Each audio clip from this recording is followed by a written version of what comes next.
A Semana da Física, ela gostaria de chamar o professor Alexandre Bagdonias Henrique, é o professor adjunto da Universidade Federal de Lavras, ele é bacharel em Física e licenciando pela USP e mestrado e doutorado em Ensino de Ciências. Apresentando a palestra Professores de Física podem ajudar a promover o respeito entre diferentes visões de mundo, uma proposta uma proposta a partir da história da cosmologia. Obrigado, professor. O palco é seu. Bom, gente, muito obrigado pelo convite. É a primeira vez que eu venho aqui para a UNB e estou realmente feliz de que vocês estejam interessados sobre esse tema e tenham me chamado para vir aqui. Espero poder voltar várias vezes. É sempre um prazer vir falar sobre os temas que eu venho trabalhando, né? Eu gosto muito dessa área de formação de professores, que é a minha área de atuação, e inicialmente eu ia falar mais genericamente sobre ciência e religião. Então eu até perguntei ao pessoal que estava chegando aqui, eles divulgaram para vocês sobre ciência e religião? É esse o tema da palestra? E eu vi que não, né? Na divulgação saiu esse tema mais específico mesmo, que é o título da palestra, né? Que é um tema que eu acho que diz mais sobre o que eu vou acabar falando. A minha ideia é falar sobre ciência e religião nessa palestra, conversar com vocês, se possível, inclusive o pessoal que está aí no fundo. Se vocês quiserem participar da conversa, acho que fica mais fácil vocês vierem mais para perto, né? Então podem ficar aí se vocês não quiserem, mas eu vou perguntar coisas para vocês, se possível. Então se puderem chegar mais perto para conversar comigo, seria mais bacana. Eu não curto muito esse esquema de palestrante, não, de eu ficar aqui no pedestal acima de vocês falando e vocês quietinho ouvindo, né? Mas eu entendo que é uma semana de palestras, né? Então por isso que eu fiz uns slides para guiar a discussão, mas vai ter uns momentos em que, se vocês toparem, seria bacana vocês falarem da experiência de vocês. Então eu vou falar do que eu venho pesquisando, que é principalmente como usar a história da ciência no ensino de física. Essa é a minha área de formação. Mas o tema é um tema que eu já me coloco como não especialista no tema, né? É um tema que eu acho importante, como professor de física, que a gente tem que discutir, mas eu não sou especialista em relações de ciência e religião.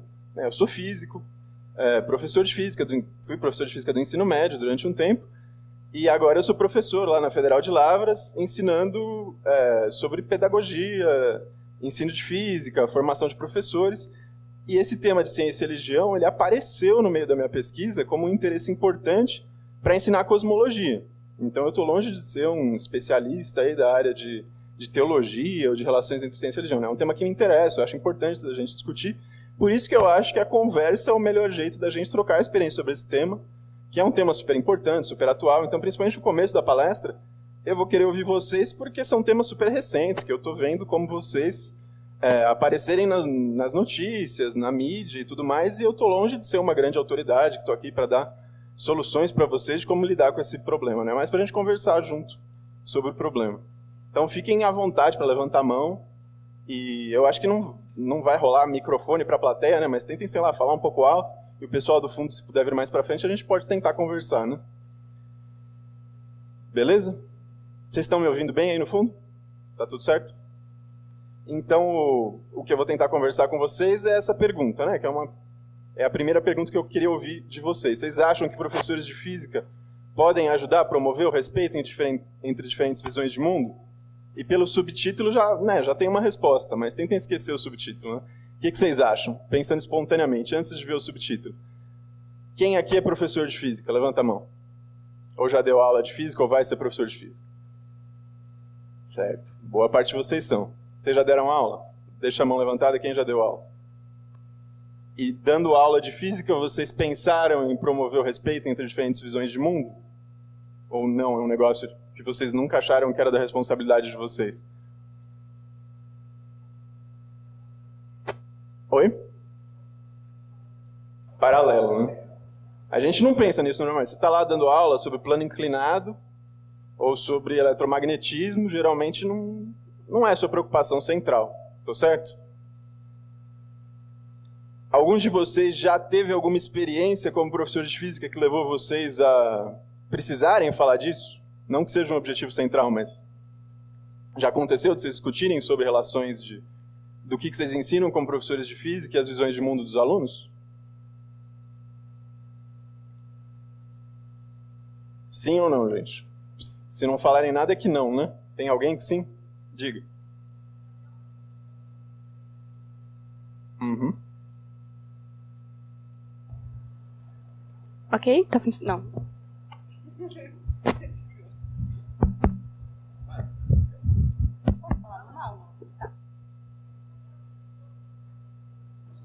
Eu me deparei com umas situações de eles se posicionarem preconceituosos, formando algumas preconceituosas. O que eu fiz em relação a isso? Falas sobre o que eles estavam dizendo. Será que isso que você está falando está realmente relacionado com a verdade? Será que você não poderia encarar essa sua visão de outra maneira? Era uma aula de que disciplina? De matemática. De matemática. E como que apareceu esse tema? Conversando. Conversando. Não tinha a ver com conteúdo propriamente dito, então. Não tinha a ver com conteúdo. Foi uma digressão e acabou aparecendo, né? Isso é bem comum. Dos professores de física, e quem que dá aula atualmente? Como professor mesmo, regular e tal? Tirando monitoria, alguma coisa assim, alguém já dá aula? Acho que não, né? Vocês estão na graduação, ainda é raro. Tem ninguém, né? Bom, os professores que me contam, quando eu vou falar desse assunto, falam que eles, geralmente, quando eu faço esse tipo de pergunta, eles falam que eles nunca pensaram. Eles meio que pensam que isso não é o tema central da aula de física, né? O professor de física tem que ensinar o quê? Física, conteúdo. Eles pensam mais nisso. Mas que esse tipo de discussão acaba brotando justamente como o caso que você falou, né? Que os alunos acabam trazendo dos problemas de vida que eles têm. A gente sempre fala, né, que as aulas têm que se aproximar do dia a dia dos alunos, do cotidiano, então esse tipo de discussão acaba brotando. Então, por que a gente acaba tendo que falar sobre visões de mundo ou religião no ensino de ciências? Porque isso não é questão de opção, né? Tá na lei, é obrigatório, e todo mundo que faz licenciatura estuda isso nos cursos. A gente tem o dever, como profissional, de tentar promover o respeito entre diferenças, de visões de mundo distintas em sala de aula, né? Então, todos os documentos de formação de professores, as diretrizes curriculares, quando acontecem de terem visões diferentes, e a gente tem que promover um debate saudável sobre o que está acontecendo, né? E quando isso acontece nas aulas de física? Geralmente, quando você vai falar de temas que trazem a oportunidade dos alunos falarem sobre como que eles acham que o mundo é, e isso eventualmente pode entrar em conflito, né, com o que o professor está falando.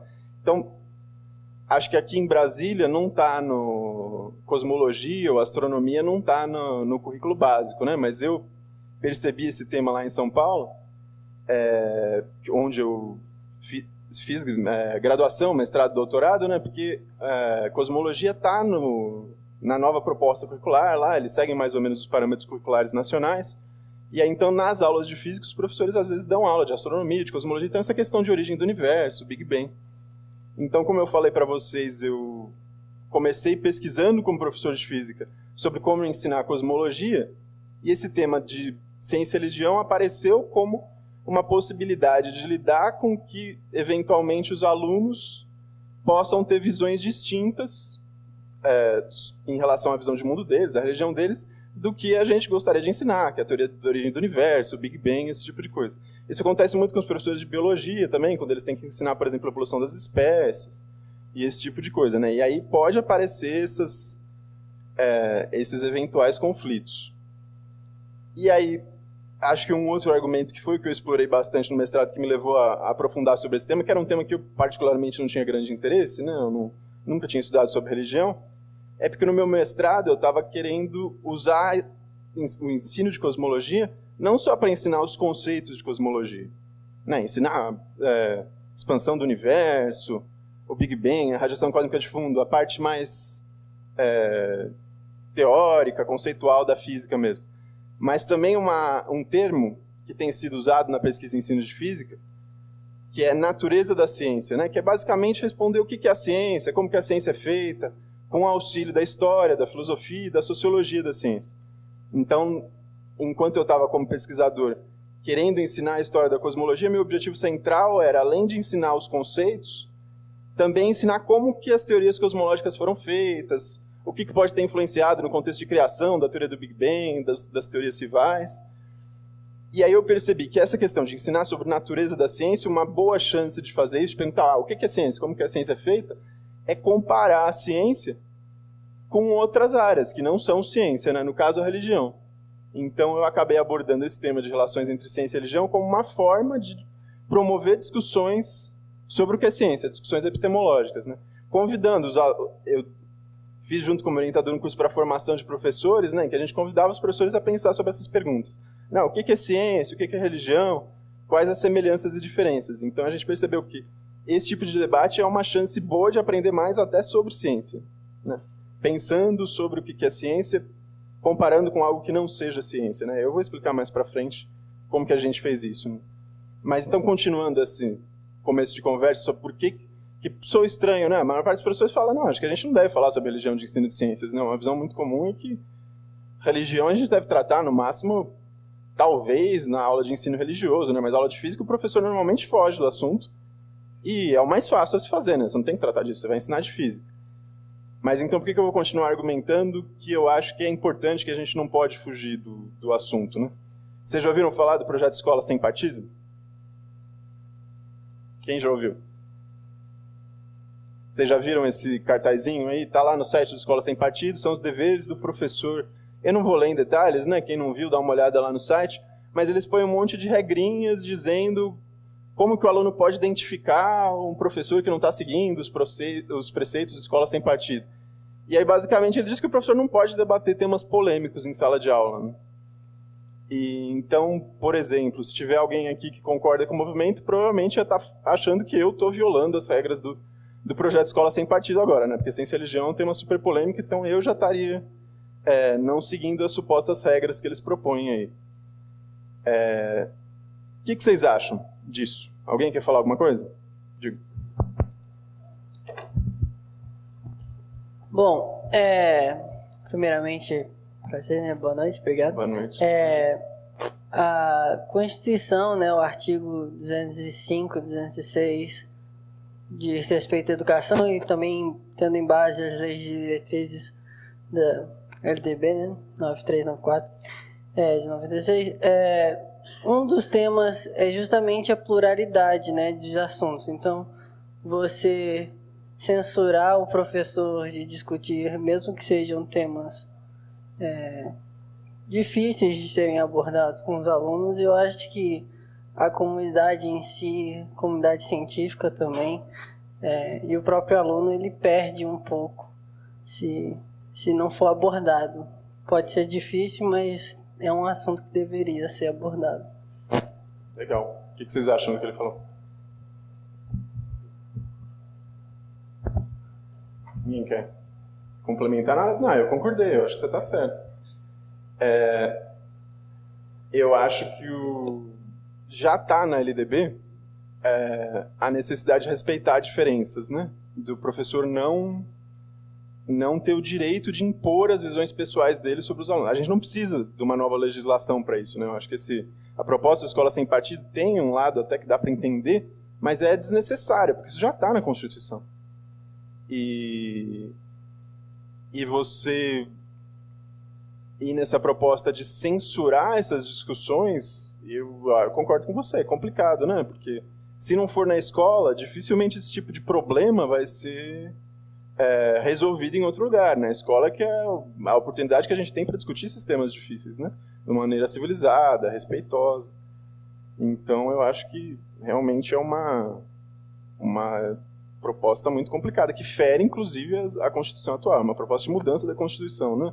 Da Escola Sem Partido, uma mudança que eu definitivamente não concordo. Alguém quer falar mais alguma coisa sobre isso? Bom, aí outra notícia recente, que foi justamente nessa linha de mudar a Constituição, né?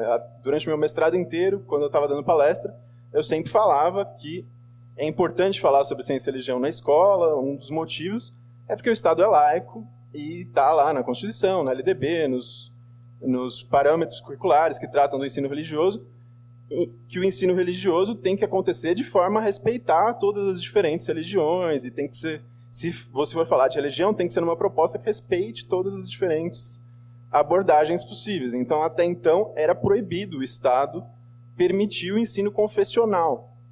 O que é ensino confessional? É quando você ensina uma religião específica na escola pública, né, com dinheiro do Estado. Isso era proibido. Mas não é mais, né? Acabou de sair essa mudança aí do STF, bem recente esse ano. Agora é possível, sim, ganhou apertado lá no STF, o ensino confessional de religião nas escolas. Então agora é permitido que o Estado pague para religiões específicas. Realmente, aí a questão não é de só ensinar sobre, mas de doutrinarem mesmo os alunos em uma certa crença específica. E eu acho que é uma coisa que vai totalmente contrária ao que vinha sendo defendido pelos educadores e pelos pesquisadores interessados nessa área, né, de ensino religioso nas últimas décadas. Todo mundo ficou estarrecido com essa notícia. Então é mais um motivo para a gente discutir esse tipo de coisa, né, porque são mudanças da Constituição que estão acontecendo e que se a gente não fizer nada, Vocês sabiam dessa notícia? Né? Se a gente simplesmente for seguir... É tanta coisa nova que às vezes a gente nem percebe, né? É uma notícia complicada a cada semana, às vezes não dá tempo de acompanhar todas as mudanças, né? Mas isso é um negócio muito sério, né? Aí aquela pessoa que, para a primeira pergunta, fala que isso não é meu problema, né? Eu sou professor de física, ela nem se importa muito com isso. Mas isso aí é problema do ensino religioso, lá no ensino fundamental, estou no ensino médio, nem me importo com isso, né? Mas isso acaba com certeza afetando todo mundo, a sociedade inteira e todos os professores, né? Porque como o colega ali falou, né, é um ataque direto na liberdade de qualquer professor de professar qualquer tipo de tema polêmico, complicado, né? Uma mudança bem séria. Alguém quer comentar alguma coisa desse tema? Como eu falei, né, eu não sou aqui para... Não tem especialista nessa área, né? Mas a decisão do STF podia ser comentada por especialistas em ciência, em religião, em direito, filosofia, enfim, né? Não tem... Ninguém sozinho vai dominar esses temas todos, mas se vocês quiserem falar alguma coisa desse começo, que é só uma introdução da palestra, né, de por que esse tema é importante, fiquem à vontade, gente.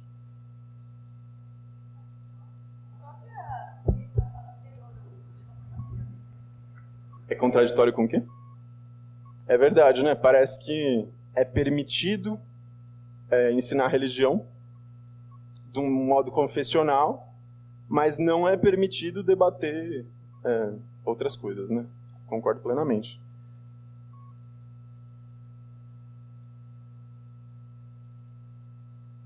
Bom. E aí eu já tinha antecipado um pouco disso, né? Outro tema que é importante para a gente lidar com esse tipo de coisa, mesmo que você ache que esse tema é muito complicado, muito complexo, que o mais fácil é fugir, eu acho que isso não aconteceu aqui nessa plateia, é normal, porque vocês são jovens, né? Estão começando e tem poucos professores experientes, que têm bastante tempo em sala de aula. Mas como eu já adiantei, né? Sempre que eu falo desse assunto com os professores que têm bastante tempo de sala de aula, eles sempre contam um caso parecido com esse. Porque olha só, isso é do Datafolha, né? De 2010, da época que eu defendi o mestrado, mas não deve ter mudado muito. 25% dos brasileiros são criacionistas de terra jovem. O que isso quer dizer, né? Que eles interpretam a Bíblia literalmente. Então eles acham que o universo tem cerca de 6.000 anos. Né? E aí uma pesquisa de 2008, lá no Rio de Janeiro, em escolas públicas, estava ensinando sobre cosmologia, evolução também.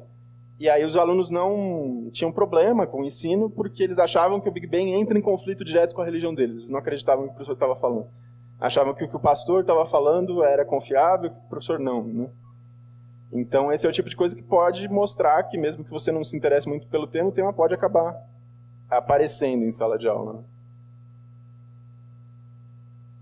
E aí eu vou começar a parte de contar um pouco para vocês de uma experiência que foi desse curso de como promover discussões sobre ciência e religião partindo do que eu vim estudando, que era a história da cosmologia. Então eu me formei no bacharelado em física primeiro, e aí depois eu fui para a licenciatura em física e fiz junto o mestrado em ensino de física.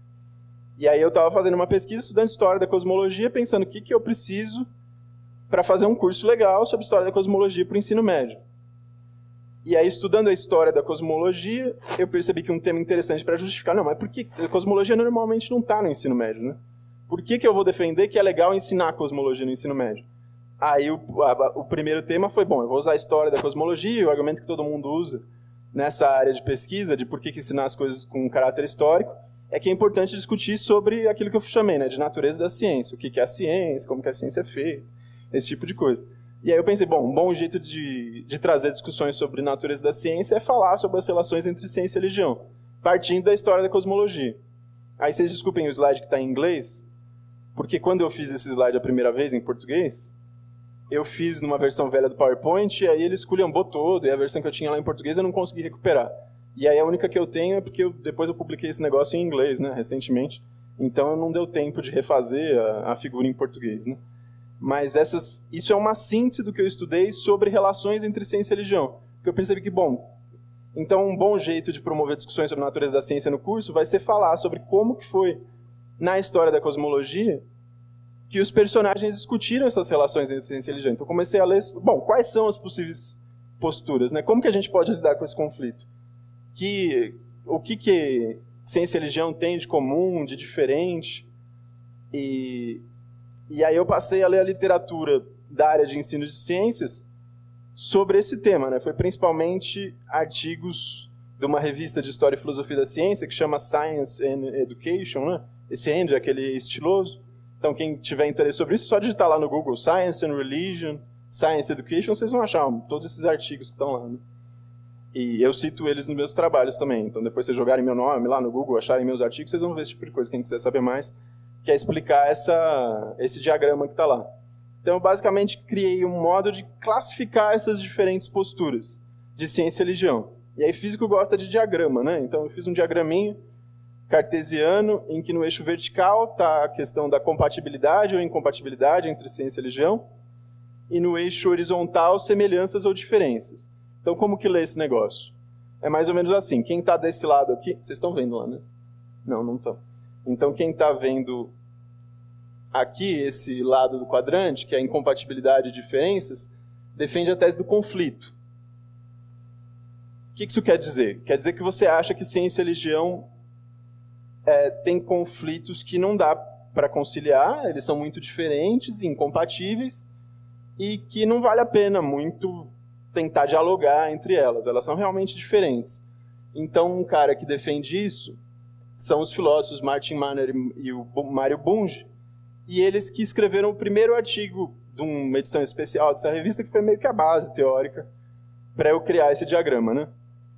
Eles, então, a primeira proposta... Geralmente eles convidam, numa edição especial de uma revista acadêmica, assim, um artigo mais polêmico, e é o deles, e aí eles fizeram, assim, uma caracterização do que é ciência para eles. Aí o Mário Bunge, esse cara, é um filósofo argentino, que tem uma visão bem conservadora de ciência, né? Ele fala, bom, ciência para mim é isso, faz uma listinha lá de atributos que a ciência tem, baseado na filosofia da ciência. Aí o que é religião para eles? Fizeram lá umas listinhas de qual a caracterização deles de ciência e religião. E aí no artigo eles vão confrontando as coisas e mostrando que elas são incompatíveis, que tem conflito direto entre as visões de ciência e religião, e que aí a tese deles é que na educação não faz sentido tentar promover diálogos, e que a gente pode no máximo tentar ser respeitoso com as crenças dos alunos, mas que a gente tem que deixar claras as diferenças, delimitar bem o que é ciência, o que é religião, que elas são distintas e que elas estão em conflito. E aí na história da cosmologia eu vou apresentar melhor um dos personagens que exemplifica isso, é o Fred Hoyle, que é um cara que era astrofísico e tal, e na época que eu estudei aí, que é a primeira metade do século XX, ele defendeu uma certa teoria cosmológica lá, eterna, e ele tinha a mesma visão de conflito, né? Antes de eu falar das outras, alguém quer comentar alguma coisa dessa visão? O que vocês acharam da visão do Manner e do Bunge de conflito? Para ver se vocês estão entendendo, se está complicado. Alguém fala alguma coisa aí, vai.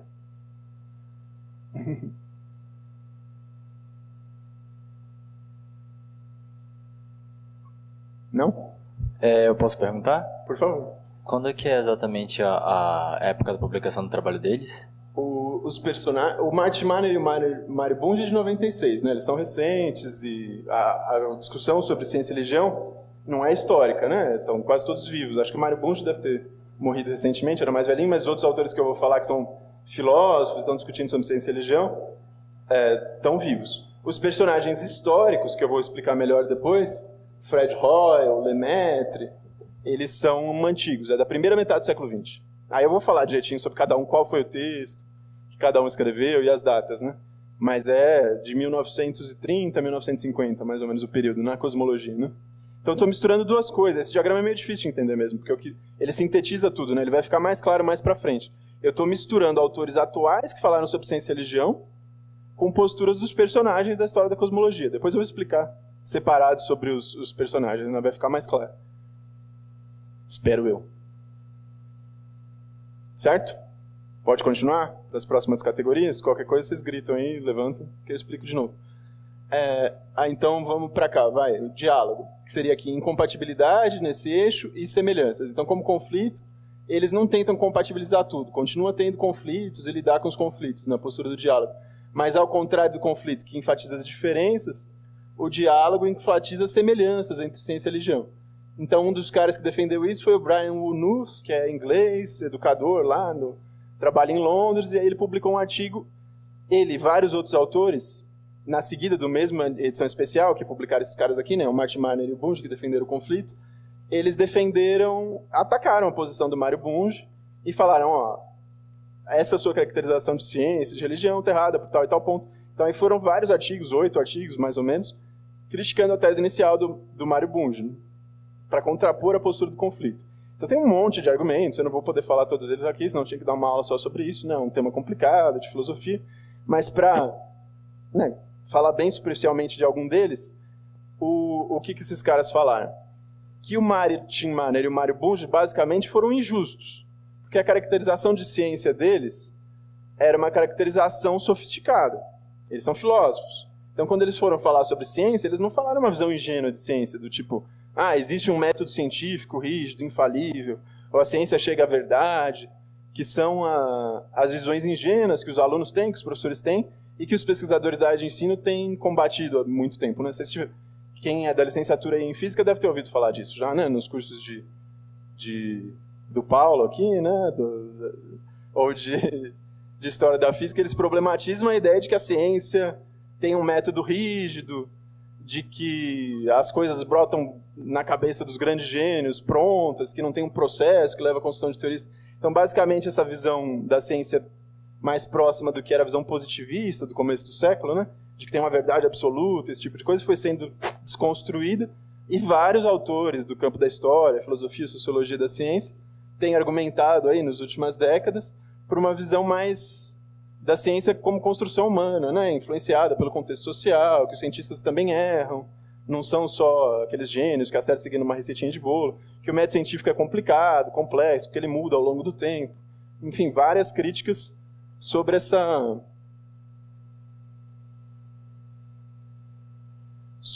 mudança na visão epistemológica. E aí o Brian Woolnough falou então que o Marner e Bunge, eles pegaram uma visão que não é assim, ingênua, não é uma visão do senso comum. Eles são filósofos. Então eles pegaram uma visão sofisticada de ciência e compararam com uma visão do senso comum de religião. Aí quando foram falar de religião, eles falaram em geral de uma visão bem, não de um teólogo, de um padre, de um pastor, de um cara que estuda sobre o tema e tem uma visão razoável, refletida sobre a religião. Eles pegaram a visão do senso comum mesmo, assim, sabe? De que o religioso, em geral, é um cara teimoso, o religioso é um cara que não gosta de debater, o religioso é um cara que tem verdades muito absolutas. Então, o que esses autores que são religiosos e são estudiosos argumentaram é que não faz sentido essa comparação do Marner e Bunge, né? Porque eles pegaram uma visão sofisticada de ciência com uma visão não sofisticada de religião. É claro que elas são incompatíveis, mas é o tipo de abordagem que eles deram para a questão. E aí, com diferentes posturas, diferentes vertentes, né? Mas basicamente eles defendem que a gente pode sim, na sala de aula, buscar um diálogo entre ciência e religião, desde que a gente promova o respeito e traga visões mais sofisticadas de religião. E de ciência também, né? Então eles defendem que a gente tem que sim promover visões sobre a natureza da ciência e debater relações entre ciência e religião, mas de uma forma mais inclusiva, respeitando todo mundo, enfim. E aí tem muitos filósofos, muitos sociólogos defendendo esse tipo de coisa, né? Lá na revista, atacando a visão do Marner e do Bunge. Então isso foi para falar desse cara aqui, do Brian Woolnough. E no caso da história da cosmologia, o mesmo exemplo eu vou usar para as 3 categorias, que é um dos caras que eu vou falar depois, que é o Georges Lemaitre, que é um padre, cientista, que foi um dos criadores da teoria do Big Bang, e que a visão dele foi mudando ao longo do tempo. Então eu vou deixar o caso da cosmologia para o fim, né? Por enquanto eu vou falar das categorias e depois eu falo do exemplo da cosmologia dos três, que é isso aqui é o Lemaitre quando mais velho, né? Ele tendeu para essas categorias, e aqui é o Lemaitre quando mais novo. Então agora eu vou para a independência. Então o que eu fiz aqui no diagrama, né? Eu fui sair da incompatibilidade e desci agora para a compatibilidade. Então os caras da independência são os que fogem do conflito, fogem da incompatibilidade. Mas eles acham que concordam com os caras do conflito na ideia de que a ciência e a religião são muito diferentes. Então um exemplo típico é um biólogo, Stephen Jay Gould. Alguém já ouviu falar desse cara?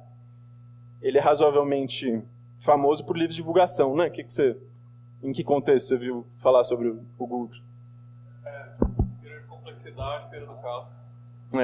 Ele tem muitos trabalhos sobre genética, né? Divulgação e também nessa parte de teoria da complexidade. O Gould, ele acha que ciência e religião são tão diferentes que não faz nem sentido comparar. E essa visão, eu acho que é uma das mais comuns mesmo. A maior parte dos professores de física, de ciências, tem essa visão, né? Por que eles não discutem sobre ciência e religião na sala de aula? Porque para eles não faz sentido dialogar, principalmente se eles não são religiosos, né? Não tem conflito. É mais ou menos assim, a ciência trata do mundo natural, de fazer experiências, de coisas aqui terrenas e tal. E religião não. A religião trata do mundo metafísico, espiritual. Então não tem conflito, não tem por que brigar, né? Elas são tão distintas, os objetivos são diferentes, os métodos são diferentes, que não faz sentido confrontar, não faz sentido dialogar, né? Então essa é a postura do Gould. E a gente vai ver que o Lemaitre tendeu um pouquinho para isso no fim da vida também. Deu para entender a independência? Acho que ela é uma das mais fáceis, né, comparando com as outras. E a última é a integração. Integração, então, vai para outra ponta aqui do diagrama, que vai para semelhanças, como diálogo, e também evita os conflitos. Aí é a proposta mais típica dos teólogos, né? Os teólogos querem juntar as duas coisas. Querem estudar a religião cientificamente, vice-versa, ver as interações entre as duas. E aí um cara que escreveu nessa postura, né, foi o próprio Papa, na época de 1950, que é um dos personagens que eu vou apresentar na história, dizendo que tinha, ao contrário do que os alunos acham lá, né, que eu falei nas pesquisas, não tem conflito entre o Big Bang e a visão católica de mundo, né? O próprio Papa falou que se você lê o Gênesis e interpretar adequadamente, você vai ver que tem lá uma coisa muito parecida, da relação da luz sendo criada, e o texto dele é sobre isso, né? É sobre a criação do mundo na visão católica. E aí o Lemaitre, que é esse cara, esse cosmólogo, que foi um dos padres, criador do Big Bang, quando ele era jovem ele concordava com essa postura, né? Um dos primeiros trabalhos dele foi sobre mecânica quântica e sobre como interpretar a Bíblia, o Gênesis, à luz da mecânica quântica. Então, uma postura típica da integração também, quando ele era novo, né? Young é novo. E depois que ele foi ficando mais velho, ele mudou de ideia. E aí eu vou contar a história de porquê, né? Então, os três personagens que apareceram no curso da História da Cosmologia, que eu usei para contar sobre essas categorias para os professores, para a gente discutir possíveis diferentes relações entre ciência e religião, são esses três caras. O Fred Hoyle, que é esse aqui, que é um astrofísico ateu, exemplifica a tese do conflito, o Papa Pio XII e o Lemaitre. Aí os textos que eu usei com os alunos, trechos, né, traduzidos, era o The Nature of the Universe, é um livro que o Hoyle publicou em 1950, é um livro de divulgação científica, que é basicamente a transcrição de uma palestra na BBC, que era uma palestra que passava no rádio na época, né? Então é ele falando sobre o universo, como que se mede as distâncias das estrelas, das galáxias, meio parecido com o Cosmos hoje, sabe? Vocês já assistiram a versão nova do Cosmos lá, do Tyson, que lembra, eu gosto mais da antiga, né? Do Carl Sagan. Era o da época, né? Passava no rádio, na BBC, lá o Hoyle falando sobre astronomia, e aí no último capítulo ele se deu o direito de falar sobre o que ele acha sobre ciência e religião, em rede pública, né? Vocês vão ver que não deu muito certo, o povo não gostou do que ele falou muito não, porque ele era ateu. Aí na mesma época, provavelmente isso influenciou, a fala do Hoyle transmitiu para o público uma visão de que tinha uma relação entre cosmologia e religião com a qual o Papa não concordava, né? Isso deve ter motivado ele também a publicar um texto que, né, a tradução é As Provas da Existência de Deus à Luz das Ciências Naturais Modernas, em 1951, que é, como eu falei, um estudo da Bíblia à luz das teorias cosmológicas atuais, principalmente a teoria do Lemaitre, que era a teoria do Big Bang. E o Lemaitre é esse cara, que era padre, que na década de 30 publicou um artigo dizendo que o universo no passado era quente, denso e teve um começo no tempo, que é o que hoje a gente chama de teoria do Big Bang, né? Tem um outro cara, o Gamow, também, que defendeu essa teoria, mas o Lemaitre foi um dos pioneiros. E aí os textos que eu usei com os alunos são os textos tirados desse livro aqui, que não foi o Lemaitre que escreveu, né? Um texto atual, chama Matéria, Espírito e Universo, né, em inglês, que foi feito por um historiador da cosmologia norueguês, né, o Helge Krag. Então eu traduzi uns trechos. O que o Krag fez? Ele estudou, o Lemaitre não escreveu nenhum texto como os outros, que era bom para levar diretamente para a sala de aula, né, um original. Então eu usei uma fonte secundária, né, que é um historiador que escreveu sobre o que o Lemaitre escreveu. E traduziu uns trechos. Como que o historiador fez isso? Ele leu cartas do Lemaitre, leu correspondência científica dele com outros cientistas, os artigos que ele publicou sobre o assunto, e conseguiu extrair qual que era a visão dele sobre ciência e religião. Então, com base nessa fonte, eu escrevi um texto para os licenciandos em português. Né? E aí, só para contextualizar, né, as teorias que... Por que nessa época esse debate tinha a ver com religião, né? Porque as teorias vigentes na época da cosmologia eram a teoria do Big Bang e a teoria do estado estacionário. A primeira, a teoria do Big Bang, surgiu a partir da relatividade geral, de equações matemáticas, né? Desse russo aqui, o Alexander Friedman. Ele viu que se você pegar as equações de campo da relatividade geral e aplicar para o universo como um todo, o Einstein fez isso em 1917 e achou só uma solução, o universo estático, né? Parado. O Einstein achava que o universo era sempre do jeito que foi. Aí o Friedman achou uma outra solução em 22, um pouquinho depois do Einstein, e viu que a possibilidade de que o universo aumenta com o tempo, o universo em expansão. Mas ele mesmo não disse, o nosso universo está em expansão, essa é a solução certa. Ele só falou, matematicamente isso é uma possibilidade, né? O universo parece que pode aumentar com o tempo. E aí o Lemaitre, que é esse cara, ele, sem conhecer o artigo do Friedman de 22, porque foi publicado em alemão, e o Friedman era pouco conhecido, era russo e morreu logo depois, ele não ficou famoso, o Lemaitre achou as mesmas soluções, em 27. Aí a diferença do Friedman em relação ao Lemaitre, e o Lemaitre era belga, é que ele já teve tempo de comparar essa teoria matemática com os dados astronômicos da época, né? Ele foi para os Estados Unidos, estudou nos telescópios, dados astronômicos que podiam embasar a teoria dele, e aí, a partir da década de 30, ele foi uma das pessoas que, junto com outros, né, como esse cara aqui, que é o Arthur Eddington, defenderam a ideia teórica, então, de que o nosso universo está em expansão, com base nos dados da época, que tem a ver com o desvio espectral das galáxias, outro cara que aparece na história é o Edwin Hubble, né? Enfim, mas eu vou falar bem por cima da história da cosmologia aqui. Né? Quem quiser saber mais sobre a história da cosmologia, tem aí nas revistas de ensino de física, alguns artigos que tratam disso, e eu mesmo, né, como meu mestrado foi sobre isso, se eles olharem lá nos trabalhos na internet, digitarem Alexandre Bagdonas do Google, vocês vão achar alguns sobre história da cosmologia e como ensinar isso. Né? Então, esses caras fizeram modelos teóricos de universo em expansão, esses três, né, e defenderam que o universo está em expansão. Aí veio uma nova geração, na década de 50, que é o período que aconteceu a controvérsia que eu estou estudando, que embasou essas ideias teóricas de que o universo está em expansão, com base na relatividade geral, com física de partículas e aproveitando isso para o estudo de cosmologia. Né? São três físicos que moravam nos Estados Unidos. O George Gamow, que é esse cara aqui, de óculos, que está saindo da garrafa como um gênio, e o Ralph Alpher e o Hermann, que eram alunos orientandos deles. O Gamow é uma figura. Ele era russo, né? Começou a vida acadêmica dele quando estava começando a União Soviética, né? Então estudou em Leningrado. Foi aluno do Friedman, esse aqui, que era russo também. Então lá ele começou a gostar de cosmologia. Só que o Friedman morreu e aí ele esqueceu. Ele aprendeu cosmologia, né? Mas ele esqueceu a cosmologia por um tempo. E ele foi um físico bem importante na década de 20, estudando mecânica quântica. Foi estudar com o Bohr, o Niels Bohr, né, que é um cara importante da história da mecânica quântica. Conheceu lá todos esses físicos que a gente ouve falar no curso de quântica, né, o Dirac, o Pauli e tal, eles conviviam com o Bohr. Ele fez uma teoria importante para o tunelamento de partículas escapando do núcleo e tal, então ele ficou razoavelmente famoso na Europa nessa época. Ele virou meio que uma celebridade na União Soviética quando voltou, porque foi estudar fora da União Soviética com o Bohr. E aí ele fugiu na década de 30, porque quando o regime começou a fechar na União Soviética, eles não podiam mais sair para congressos, e aí ele deu um jeito de fugir para o congresso e não voltou mais. E mudou para os Estados Unidos. E aí lá nos Estados Unidos, ele já na década de 40, voltou a estudar cosmologia. Ele e os alunos dele usaram, então, o modelo do Friedman, do Lemaitre, né, do universo em expansão, e tentaram embasar esse modelo com a ideia de que, se o universo no passado era muito quente e muito denso, então a temperatura era suficiente para ter as reações nucleares necessárias para formar todos os elementos químicos.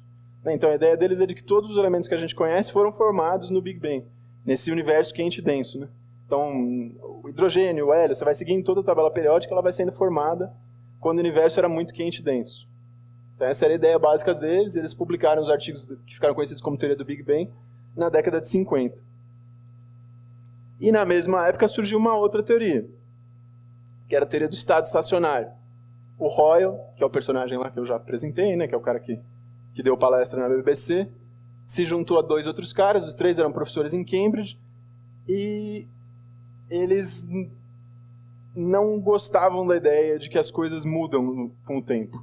O Gamow, que era um cara piadista, né, o autor da outra teoria, ele escrevia muito livro de divulgação e meio que tirando sarro do Hoyle, fala que os ingleses são assim mesmo. Eles não gostam de mudar o status quo das coisas, revolução, essas coisas assim, alteração. Então por isso que eles tinham uma teoria assim de que o universo não vai mudar também. O universo vai ser sempre do jeito que está, né? Paradinho.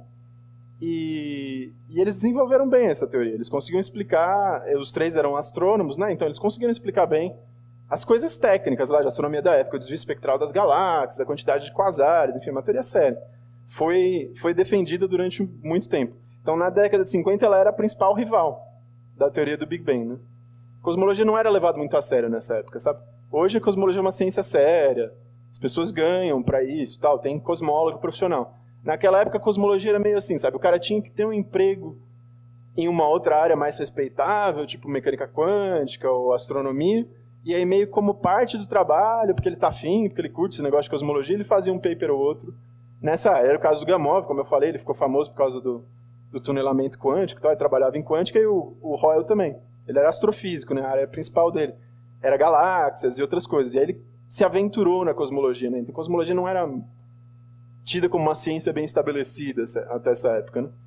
E então a ideia dos 3 é que o universo era sempre o mesmo. Ele não era quente no passado, não tem nada disso de que o universo era denso no passado. O universo sempre teve a temperatura que tem, sempre teve a densidade que tem, e os elementos químicos, ao contrário do que o Gamow falava lá, que foram feitos no universo primordial, eles eram feitos nas estrelas. Então Hoyle estudava evolução estelar, né, e ele dizia que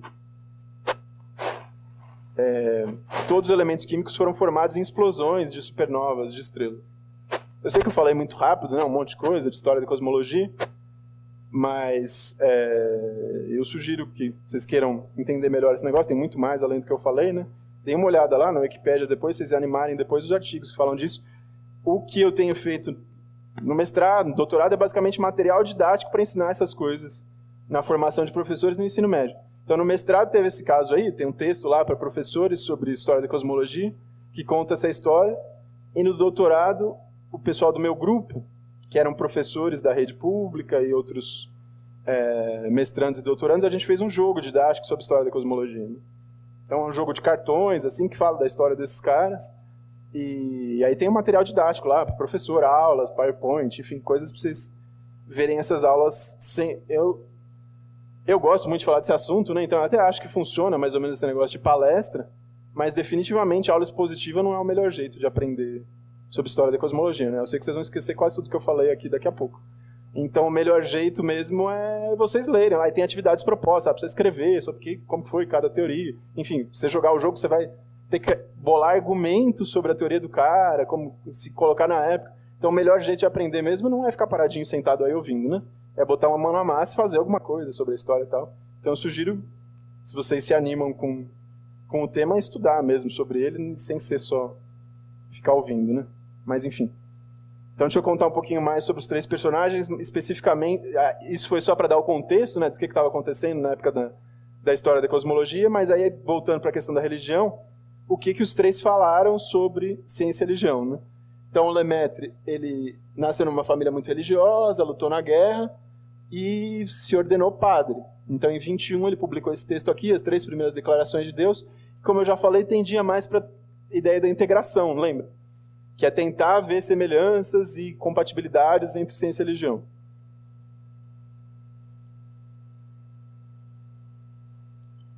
Aí, ele, junto com o Eddington, que era um cara mais velho, que estudou junto com ele, a ideia foi do Lemaitre, mas o Eddington apoiou e divulgou em inglês e tal, eles propuseram um modelo de universo que, se a gente fizer o desenho do tamanho do universo com o tempo, é assim, né? Ele começa com um tamanho finito, então isso aqui é o tamanho, isso aqui é o tempo. Lendo o gráfico aqui, né? O tamanho no tempo zero é esse tamanho aqui e ele continua igual. Então é um universo que era parado, que era mais ou menos que nem o universo do Einstein. É o que todo mundo aceitava até a década de 20. Todo mundo achava que o universo está parado, não tem essa de expansão, né? O tamanho do universo é fixo. Mas aí no modelo de Lemaitre e Eddington, o universo começa a aumentar com o tempo. É a mesma ideia do Friedman lá, da expansão, né? E aí ele mudou de ideia. Esse aqui era o modelo dele em 27, junto com o Eddington. E em 31, ele fez um modelo que não era eterno, né? Não tinha, o Eddington achava que o universo era eterno, sempre existiu.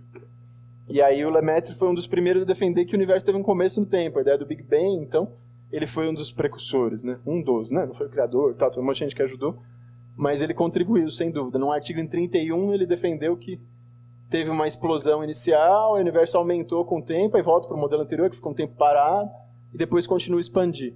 Isso tinha a ver com a idade do universo.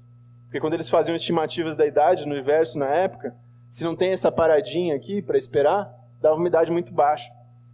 Então eles chegavam na conclusão de que o universo tinha 2 bilhões de anos e que a Terra tinha 4 bilhões de anos. Então era incompatível, né? Então tinha que dar uma descansada, o universo aqui parado, e depois voltava a expandir, né? No modelo de 31 do Lemaitre. E aí, então o Lemaitre criou essa teoria aí na década de 30 e mais ou menos na década... Mas a teoria dele não ficou muito conhecida. Ninguém deu muita bola para a teoria do Lemaitre aí da década de 30. O Lemaitre mesmo não deu muita bola para a teoria dele. Ele continua estudando astrofísica, outras áreas mais respeitáveis, porque a cosmologia não era tida como uma área bem estabelecida, né?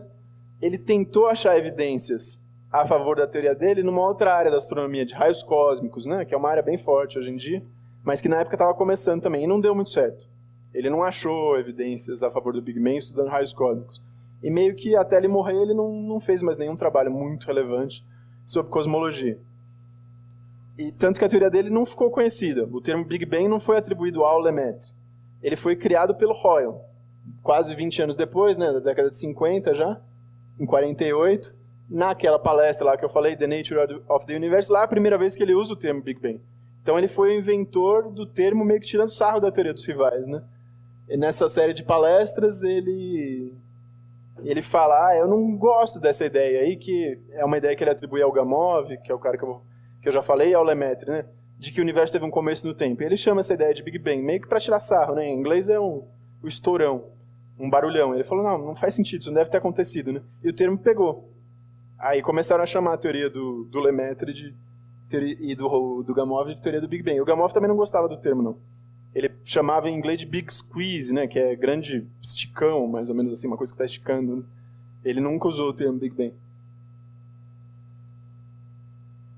E aí no último capítulo do The Nature of the Universe, lá o fechamento triunfal, olha só o que ele fala da religião, né? Me parece que a religião é apenas uma tentativa de encontrar uma fuga de uma situação verdadeiramente ruim em que nós nos encontramos.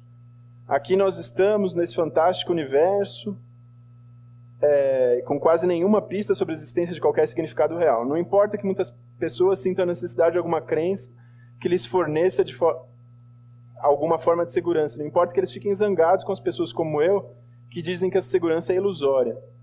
No entanto, eu não gosto mais dessa situação do que eles. A diferença é que eu não posso ver nenhuma vantagem em enganar a mim mesmo.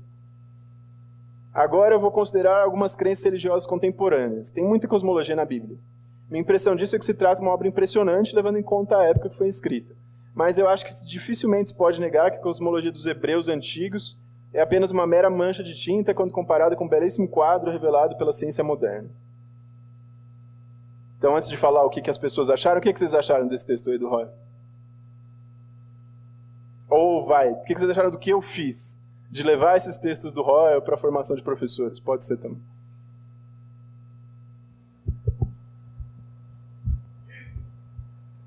Bom, se você for analisar religião do mesmo jeito que a gente vê ciência, né, com essa rotatividade de possíveis verdades, é fascinante você ter um texto, né, como é a Bíblia, o Corão, que já sobreviveu quase 4.000 anos, né? E aí você tem hoje um paper, não sobrevive quase 1 ano sem ser refutado, então acho isso interessante, né, ele colocar isso em pauta, né? Não é uma mancha de tinta, mas não deveria ter o mesmo peso quando comparado à ciência atual.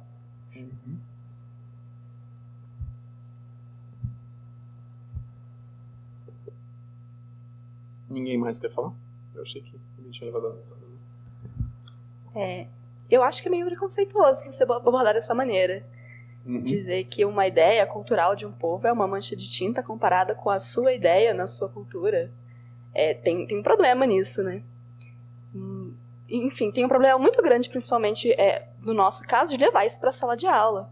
Um professor ter esse tipo de discurso com os alunos, com certeza é preconceituoso.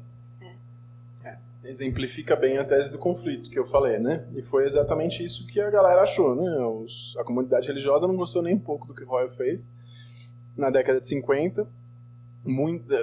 A palestra dele teve como se fosse o Fantástico da época, né? Uma das coisas mais assistidas, teve impacto público. E aí teve muitas cartas no jornal reclamando, dizendo que não concordavam com a postura que ele fez, principalmente por ser num local público, e muita gente apoiando. Foi um debate intenso, né? Na época. E foi mais ou menos nessa época que o Papa Pio XII escreveu. Então não dá para afirmar isso categoricamente, mas provavelmente isso influenciou a visão dele sobre a cosmologia, porque ele escolheu, para defender a visão dele, que era a visão religiosa, a teoria rival da teoria do Royal, né? Então isso fez na cabeça das pessoas uma associação mesmo, como se tivesse uma associação entre o Big Bang e a visão religiosa e o ateísmo e a teoria do estado estacionário. Que já adiantando, né, não tem nada a ver. Tinham autores religiosos que defendiam a teoria do estado estacionário e autores ateus que defendiam o Big Bang. Tanto que até hoje, muitos dos, como eu mostrei lá, os alunos acham, né, que o Big Bang entra em conflito com a religião deles, porque tem gente que acha que ateu tem que acreditar no Big Bang, mas, enfim, todas as permutações são possíveis e todas as teses que acham que tem uma correlação linear entre alguma religião e alguma teoria cosmológica estão erradas, né? É realmente possível você ter todas as religiões possíveis e defender todas as respostas possíveis para a questão de se o universo tem um começo ou não, e se o tempo teve um começo ou não. Mas publicamente teve essa associação, né? Então, em 51, o Papa Pio XII publicou esse texto, né, que eu já falei para vocês o título, e que é a tese da integração, né? De que você deve dialogar entre ciência e religião aproximando. Tem semelhanças entre elas, é legal promover um diálogo entre elas. E é aí que aconteceu aquilo que eu falei, que o Lemaitre mudou de opinião. Lembra que eu falei que o Lemaitre no começo também concordava com o Papa, ele mesmo tinha publicado sobre isso. Mas quando ele viu o que o Papa fez com esse debate, o próprio Lemaitre escreveu uma carta para o Papa dizendo que não concordava. Foi lá junto com o assessor científico do Vaticano, né? Então, ele falou que até se interessava com essa questão, mas ele não achava isso mais importante.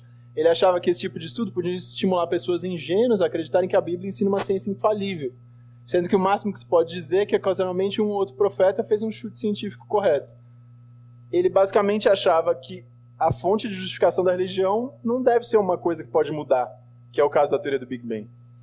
Que foi tendendo para aquela ideia de independência, né? De que a ciência e a religião são tão diferentes, têm bases diferentes, que não faz sentido o Papa aprovar uma certa teoria que podia ser que no ano seguinte fosse considerada errada, né? A teoria do estado estacionário era uma alternativa viável. Então que não fazia sentido embasar uma coisa tão antiga, tão importante quanto a Bíblia num debate recente e controverso, né? E aí isso aqui é texto do Lemaitre, né? A citação do Krag, né, falando do Lemaitre. A Bíblia forneceria conhecimento sobre a salvação, mas não teria quase nada a dizer sobre a natureza. Então isso é típico da ideia de independência, né? De que a natureza fica para a ciência e o campo espiritual fica para a religião. A ideia do Good lá. Assim, seria completamente relevante o fato de que os erros científicos tenham sido encontrados na Bíblia, né? O Lemaitre foi mudando de postura conforme ele foi ficando mais velho. E aí, nos textos dele já mais velho, tem essa mudança de postura, né? Isso aqui é uma citação dele. Eu não tenho conflitos para reconciliar. A ciência nunca abalou minha fé na religião, a religião nunca me fez questionar as conclusões que eu cheguei, os métodos científicos. E aí ele começou a defender a ideia de que tem 2 caminhos para chegar na verdade, uma tese que Tomás de Aquino já tinha defendido, e que esses caminhos são diferentes, né? A ideia de independência evitando conflitos, diferente da integração. E então ele... E também... Mas não é só independência, você também podia haver a ideia de diálogo nas falas do Lemaitre, né? Basicamente dizendo de que ele conseguia ver exemplos pessoais dele em que ele ficou assim, mais otimista para fazer a teoria dele por causa da fé religiosa dele, porque ele achava que Deus deu pistas para ele tentar descobrir como que foi o universo no passado. Deus não ia ser maldoso de dar um quebra-cabeça que ele não ia poder desvendar, né? Então ele dava exemplos de que pessoalmente fazia sentido para ele ver relações sobre ciência e religião, mas que não necessariamente em público a gente tinha que misturar essas coisas, né? Isso era uma questão pessoal dele. Então por isso que ele oscilava aí, né, entre independência e diálogo. Então essas categorias não são excludentes. Não, a pessoa pode mudar ao longo da vida, ou pode combinar mais de uma delas. E a igreja também mudou de postura, né? O Papa Pio XII fez um discurso depois da intervenção do Lemaitre, de outras pessoas, fez um discurso bem mais moderado nessa questão de integrar a ciência e a religião. E o Papa, que eu saiba, pelo menos até quando eu fiz o mestrado, nunca mais fez essa coisa parecida, de relacionar a cosmologia diretamente com religião, né? O Papa João Paulo II disse que o cristianismo tem uma fonte própria de justificação, então ele não espera ser apoiado por argumentos científicos. Essa passou a ser mais ou menos a postura do Lemaitre, foi a postura que a Igreja Católica adotou depois disso, né? Depois desse debate. Então agora eu vou falar bem rapidinho, os detalhes ficam para quem estiver interessado, né? Sobre como que a gente levou isso para um curso de História da Cosmologia lá para os professores em São Carlos, né? Que, para quem não conhece, é uma cidade aqui no interior de São Paulo, na USP São Carlos, no curso de História da Ciência, que foi para alunos que estavam no fim do curso de licenciatura em Ciências Exatas, que é um curso que forma professores de Biologia, Química e Física, né? Então o tema das aulas no começo era um pouco do que eu falei para vocês de História da Cosmologia, a controvérsia entre Big Bang e estado estacionário.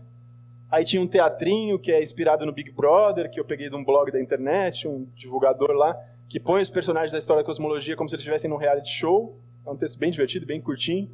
Sugiro para quem tiver afim ler sobre ele, tá no meu mestrado, na última página. E aí nas aulas, no fim do curso, a gente discutiu sobre relações entre ciência e religião, como discutir esses possíveis conflitos entre o que os alunos acham e como que o professor pode levar esses debates de uma maneira mais sábia, né? Com base nesses estudos. A gente usou várias estratégias, eles leram e interpretaram textos. Como eu falei, no curso teve muito pouco disso aqui que eu estou fazendo, que é palestra, né? Os alunos falaram muito, leram e interpretaram tirinhas sobre ciência e religião, as tirinhas estão lá também, eu não vou ter tempo de falar. Vídeos como o do Royal falando sobre cosmologia, documentários, trechos de documentários sobre cosmologia explicando redshift e tal, simulações de computador. Os alunos deram seminários, teve a encenação da peça de teatro, que é o Big Bang Brasil lá e tal. Enfim, tentei variar as estratégias de ensino para ensinar conceitos e também discutir sobre a natureza da ciência, né? E aí, bem rapidinho, o que deu no curso, né? Só para falar um pouquinho dos resultados, né? Foi, sinceramente, meio desapontador, né? Porque eu estava morrendo de medo de dar esse curso, achando que, meu Deus, eu estou tratando de ciência e religião, tem uma polêmica, né? Fui cheio de dedos para como que eu vou gerenciar os conflitos, mas era um curso de física e quase não tinha aluno religioso naquele ano. E eles foram muito paz e amor, muito tranquilos, muito civilizados, e não teve conflito nenhum, não deu o menor trabalho, né? Foi super tranquilo o curso. Não tinha ninguém que era criacionista, de terra jovem, tinham religiosos, mas eles eram bem de boa, assim, discutiram amigavelmente e tal, enfim, foi muito fácil. Quase todo mundo aceitava a teoria da evolução das espécies e a grande maioria aceitava a teoria do Big Bang. Os caras mais críticos não é porque eles achavam que tem conflito em ciência e religião, é porque eles defendiam teorias alternativas à teoria do Big Bang, né? Como que a teoria do Big Bang não é a única aceita até hoje, né? Tem alternativas viáveis, então foi um curso relativamente tranquilo. E como é de se esperar num curso de ciências, né, a maior parte dava mais apreço e confiança para a ciência do que para a religião. E aí, na verdade, o que a gente teve que fazer foi engajar eles no sentido de que eles têm que tentar encarar essa discussão na educação básica. E isso eles resistiram, né? A maior parte do que eu fiz lá como pesquisador e a minha orientadora, que era professora da disciplina, foi convencer eles que eles deviam sim discutir ciência e religião na aula deles. Então a gente tentou engajar eles de que eles têm responsabilidade nesse debate e que eles devem pensar sobre esse assunto. Isso aqui é só um exemplo de uma estratégia, que era para comparar o que é ciência para eles, o que é religião para eles, e botarem em diagraminhas, né? E tentarem ver o que elas têm em comum ou diferente. E em geral, deu para ver que essa coisa do diagrama foi legal, porque eles se forçaram a ver diferentes visões sobre a ciência. Aquilo que eu falei, né? Um jeito de falar sobre o que é ciência é comparar com o que não é ciência, e deu para ver que teve umas tensões. Os alunos, ao fazer os diagramas, eles ficavam confusos entre se eles falavam como a ciência é, então a visão que a gente tem da ciência real, a ciência que realmente existiu, ou a nossa ideia teórica de como a ciência deveria ser, né? Isso é uma coisa que eu nunca tinha percebido. Que a maior parte dos questionários que tentam investigar as visões de ciência dos alunos não faz essa distinção. E isso gera uma certa confusão nas pesquisas mesmo, porque quando você está perguntando para o aluno, e aí, para você, como é a ciência? Você não sabe se ele está falando da ciência como ideal ou da ciência como prática. Isso pode confundir as respostas, né? Então foi um dos resultados mais interessantes. Que eu continuei pesquisando no doutorado, né? Sobre como investigar melhor essas concepções de natureza da ciência, levando em conta essa distinção. Que aí você não pode só dar um questionário, você tem que conversar com o aluno sobre que tipo de ciência ele está falando, né? Bom, é isso aí, gente. As referências aí para quem quiser, tá nos slides, eu posso disponibilizar depois. Tem esse artigo em inglês, que é o mais recente, na Science Education. Tem um artigo em português que foi publicado numa revista no México, que é mais curtinho. E a minha tese e mestrado, que são os textos mais compridos, né, mais cheios de detalhes, que é de onde eu tirei a maior parte dessas coisas, né, que vocês podem achar. E vai sair no começo do ano que vem um artigo na revista Alexandria, da Federal de Santa Catarina, junto com um colega da Unesp, que chama Projetos de Escola Sem Partido e Ensino de Ciências, que resume um pouco do que eu falei aqui, né, principalmente aquela primeira parte, né. Vai sair no ano que vem, aí vocês podem achar, se quiserem. E obrigado pela atenção, se tiver tempo para perguntas, né, eu estou disponível. Obrigado.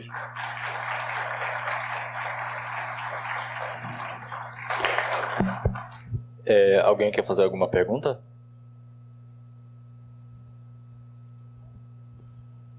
Professor, eu queria perguntar sobre a relação entre o cientista e a expressão da opinião pessoal dele. Hoyle, quando expressou a opinião pessoal dele, ele foi de alguma forma prejudicado, desacreditado? E por que ele deixou para falar isso? Só parece que já quando ele já estava nos finalmente assim, do trabalho dele. Ali, dos três que eu falei, 2 eram cientistas, né? O Hoyle, ele falou sobre ciência e religião no âmbito da divulgação científica. Lá ele meio que tinha mais liberdade, né? Ele podia falar o que ele quisesse, estava num programa de rádio. Se você olhar os artigos dele, não tem nada sobre ciência e religião. Nos artigos ele tenta ser mais neutro, né? Aquela coisa da ciência de que o cara é imparcial e não se mostra influenciado pelas coisas. E eu acho que esse debate público sobre as relações de ciência e religião aconteceu muito no âmbito da divulgação científica, no contato com a sociedade como um todo. Eles realmente tinham uma pressão da academia para não misturarem as coisas no âmbito dentro da comunidade acadêmica, né? Dentro das conferências. Não sei se é isso que você estava querendo perguntar, mais ou menos isso.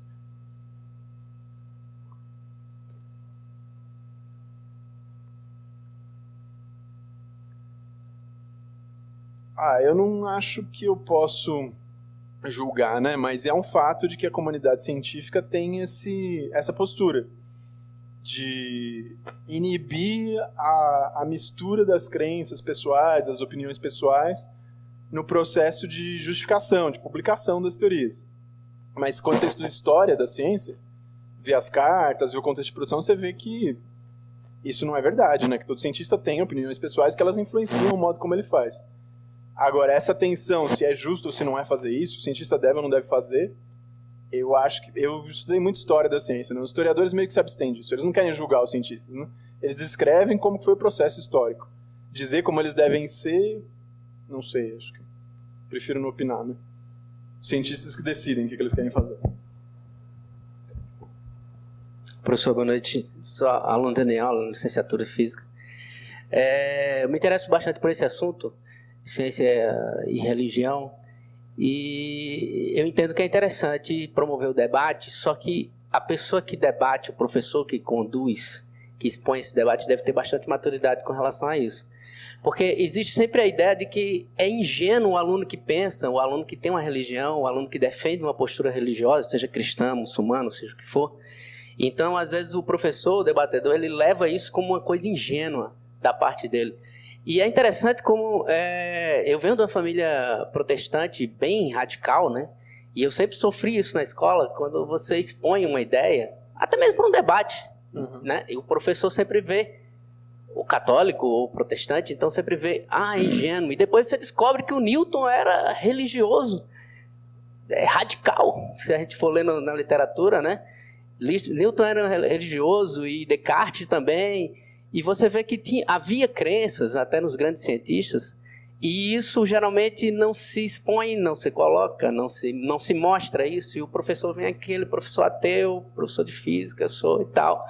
Então isso aqui é a verdade, e como algum colega até falou, depois você vai e descobre que essa verdade, alguém vai descobrir. A ciência é isso, né? É a descoberta, né? O que é a verdade hoje, amanhã pode não ser.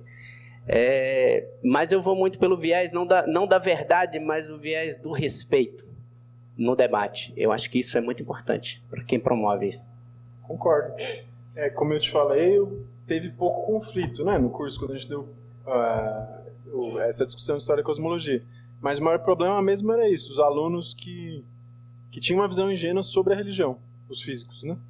E que eles concordavam muito com o Royal, de que a religião é coisa de gente atrasada.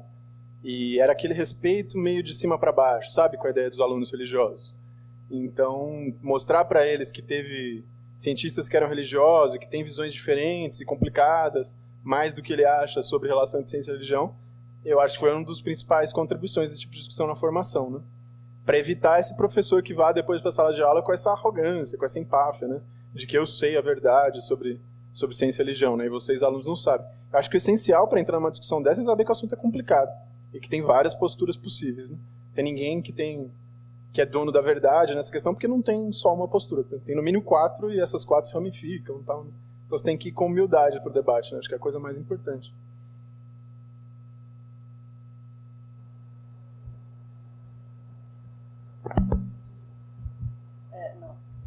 Só pontuar, como ele já tinha muito bem colocado, e me impressiona um pouco você dizer que houve surpresa por parte dos alunos serem tão receptivos, né?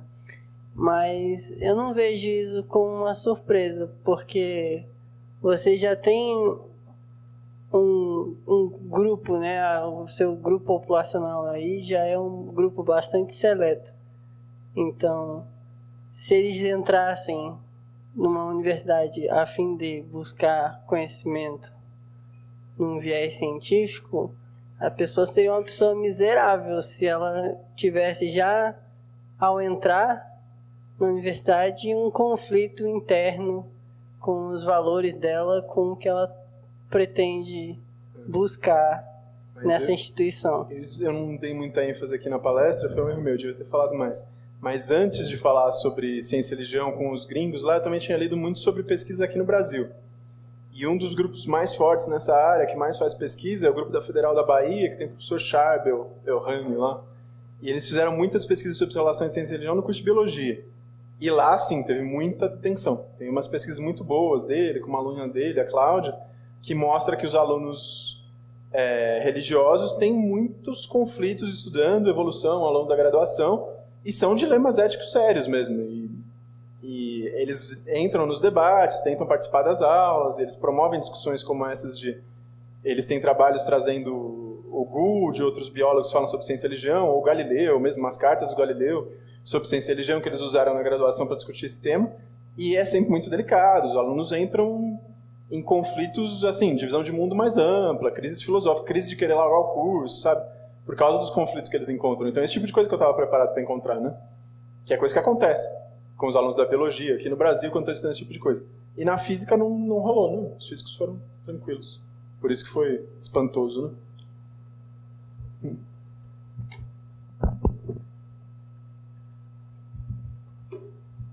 Boa noite. Primeiramente, obrigada pela palestra. Eu queria te você. perguntar uma coisa em relação à proposta sua em relação às escolas. Se você tentou usar a sua metodologia numa escola religiosa, por exemplo. Se você pretende fazer isso, porque é legal você pegar diferentes perfis de escola para ver essa receptividade, assim. Se você pretende ou não. Eu tenho tentado várias vezes, que agora eu sou professor na Federal de Lavras, né? E aí o que eu mais faço de contato direto com a escola básica é no PIBID. E eu sempre cutuco meus alunos para ver se eles criam coragem, né, de falar sobre isso. Mas até hoje ninguém topou, não. Porque é interessante, né? Não, seria legal. Eu tentei várias vezes. No doutorado, eu e os professores da rede, a gente fez o curso lá sobre cosmologia, né? E a gente colocou pitadinhas, né? Não era um curso sobre religião. Mas apareceu o Lemaitre, a gente conversou sobre a visão religiosa do Lemaitre. Aí os alunos do ensino médio gostaram, alguns se identificaram, falaram, não, eu sou religioso. Legal ter um cientista que é religioso também. Então isso aparece no jogo, porque o jogo é um jogo levantado para você estudar um pouco da história da cosmologia, mas menos do que o que eu mostrei aqui, que é para o ensino superior, né? Então são os cartõezinhos curtos, com textos pequenos sobre história da cosmologia. E aí o aluno tem que argumentar com base no que ele lê, do que ele valoriza na ciência, né? Um jogo como se fosse um RPG que ele simula um investimento na ciência. Então ele tem que dizer para quem que eles vão dar dinheiro. Então pelos argumentos que eles davam no jogo, dava para perceber o que eles valorizavam, né? Então apareceram vários argumentos envolvendo religião. Do tipo, não vou dar dinheiro pro Edton, porque eu gostei dos argumentos dele sobre Deus e o universo, tal. Então esse tipo de coisa aconteceu. Mas não era uma proposta tão centrada na religião assim.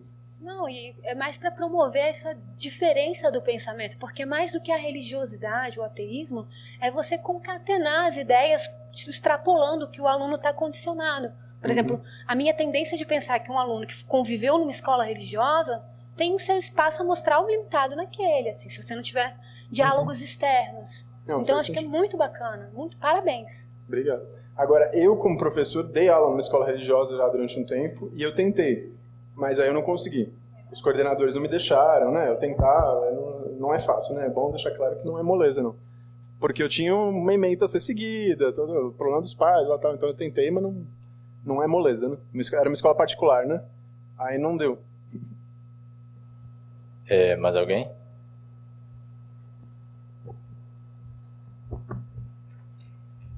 Oi. Eu queria saber se esse jogo está disponível em algum lugar pra gente dar uma olhada nele, se a gente tem como ver. Tem os cartõezinhos físicos, né? Eu devia ter trazido, esqueci. Mas você não precisa deles. Tem em PDF todos os cartõezinhos, o material todo está na internet. O site do PIBID lá da UFLA, posso mandar depois, é só mandar um e-mail me lembrando que eu mando. Tá bom, obrigada. Imagina. Mais alguém? Eu gostaria de fazer uma pergunta também, só com relação à minha metodologia de, seja lá, aprendizagem ou ensino. Eu sempre tento abordar meus alunos pela questão da dúvida. Então, do caso de você pressionar o aluno mesmo para saber para ele tentar externar o que ele acha sobre certas situações físicas. A minha questão é que eu sempre sofro muito com isso, porque esperar que o aluno fale o que ele pensa é muito difícil, e principalmente você dizer para ele que aquilo não é de comum consenso da comunidade científica é muito difícil. Eu sempre entro em conflitos com coisas nada religiosas. A minha pergunta já é complicado nesse sentido, como é que eu lidaria com uma situação se entrasse nessas questões religiosas e as pessoas tivessem muito sangue nos olhos e assim, justamente o problema análogo, o problema contrário ao seu, se tivesse dado muito certo para você ou muito errado, não sei, naquele fatídico dia. É uma ótima pergunta. Eu também não sei direito, né? Mas o que eu estava me preparando era mais ou menos o discurso que eu adotei aqui, né? De que a gente tem que respeitar as diferentes visões, de que a gente tem que estar bem preparado. Então eu estudei muito para poder ter coragem de abordar, mas eu não acho que você tem que ir com uma ideia de detentor da verdade, que eu vou saber resolver todos os conflitos. Como eu disse, você tem que ir lá como um organizador dos debates, você tem que estar promover o respeito, né? E não fugir dos conflitos. Eu acho que tem que ter conflitos, mas a gente tem que buscar uma forma civilizada, organizada de lidar com esses conflitos, né? E conversar com os alunos. E acho que é importante não ter medo de errar, né? Com certeza você vai errar porque é um negócio novo, ninguém sabe fazer isso. Eu falei, não sou especialista, mas quem que é o especialista para discutir esse negócio sozinho na escola? Não tem, né? Ninguém é especialista em tudo isso junto, né? Então, o que você pode fazer é talvez juntar pessoas especialistas diferentes, talvez um trabalho interdisciplinar seria o ideal, né? Um professor de história, de filosofia para ajudar. seria um jeito bacana de fazer isso de uma maneira mais viável, né? Alguém tem mais alguma dúvida? Então nós podemos agradecer ao professor nesse momento. Obrigado vocês. De novo, agradecer o convite, né? Foi muito legal ter vindo aqui. Casa cheia, à noite. Obrigado, gente. Espero voltar mais vezes.